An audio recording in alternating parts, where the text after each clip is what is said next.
তুমি কি কখনো ভেবেছো একজন মানুষের জীবনে কতটুকু জমি দরকার? 2 বিঘা, 10 একর, নাকি একটানা যত হাঁটবে ততটা?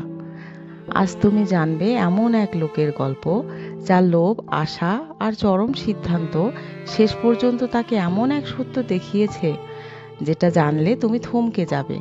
আমি অর্পিতা, আজ শোনাবো লিও তলস্তয়ের সেই কালজয়ী গল্প, how much land does a man need.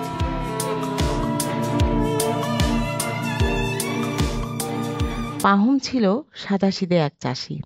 তার ছোট একটা ঘর, একটা খামার আর পরিবারের সঙ্গে জীবন চলছিল মোটামুটি শান্তিতে। তবুও সে পুরোপুরি তৃপ্ত ছিল না।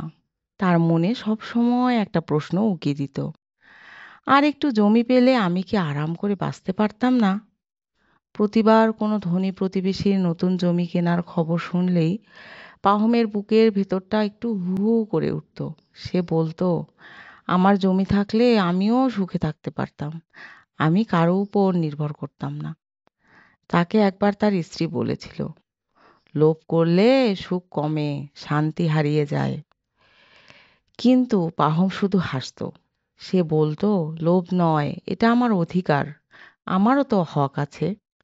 একদিন এক অচেনা পথিক তার গ্রামে এলো। সে বলল, দূরের এক জায়গায় বাস্কির নামের এক শান্তিপ্রিয় গোষ্ঠী আছে। তারা জমি বিক্রি করে না, তারা আসলে উপহার দেয়। পাহম আগ্রহী হলো।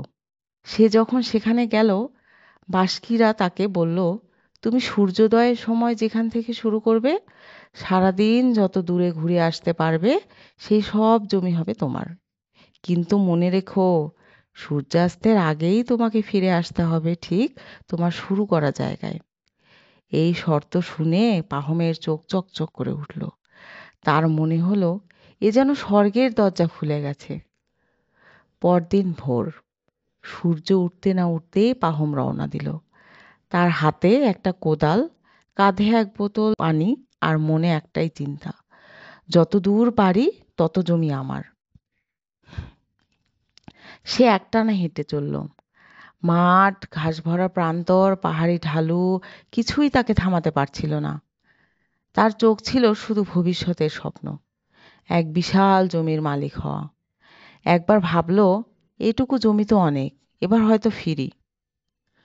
কিন্তু সাথে সাথেই মনে হলো, না, আর একটু গেলেই এক নদী পেরিয়ে মাঠ আছে, সেটা না নিলে মন মানবে না। এইভাবেই তার লোভ তাকে চালাতে থাকলো। সময় চলছিল, সূর্য উপরে উঠে আবার পশ্চিমে ঢলে পড়ছে। পাহম তখনও হাঁটছে। তার শরীর ক্লান্ত, পা ভারী, কিন্তু মন থামছে না। বিকেল গড়িয়ে সন্ধ্যা নামতে শুরু করলো। পাহম তখন বুঝলো সময় ফুরিয়ে আসছে। সে এখন দৌড়াতে শুরু করলো, প্রাণপণে ছুটতে লাগলো, যেন এটাই জীবনের শেষ দৌড়। ঘাম, ধুলা, ব্যথা, ক্লান্তি কিছুই যেন বাধা হয়ে দাঁড়াতে পারল না। যখন সূর্য শেষ আলোটা দিচ্ছে, পাহম ঠিক তখন পৌঁছে গেল সেই জায়গায় যেখান থেকে সে যাত্রা শুরু করেছিল। লোকজন চিৎকার করে উঠল, সে পেরেছে, সে জিতেছে। কিন্তু পাহম হাঁপাতে হাঁপাতে মাটিতে পড়ে গেল, আর কখনো ওঠেনি। সে মারা গেল। তার হাতে বিশাল জমির মালিকানার দলিল ছিল, কিন্তু তাতে তার কিছুই লাভ হয়নি। তাকে যেখানে কবর দেওয়া হলো, সেই জমির আয়তন মাত্র 6 ফুট। পাহম সে চেয়েছিল আরও জমি, আরও সুখ, আরও জীবন, কিন্তু শেষ পর্যন্ত মৃত্যুই হলো তার একমাত্র প্রাপ্তি। লিও তলস্তয়ের এই গল্পটা একটা আয়না, যেখানে আমরা নিজেদের প্রতিচ্ছবি দেখতে পাই।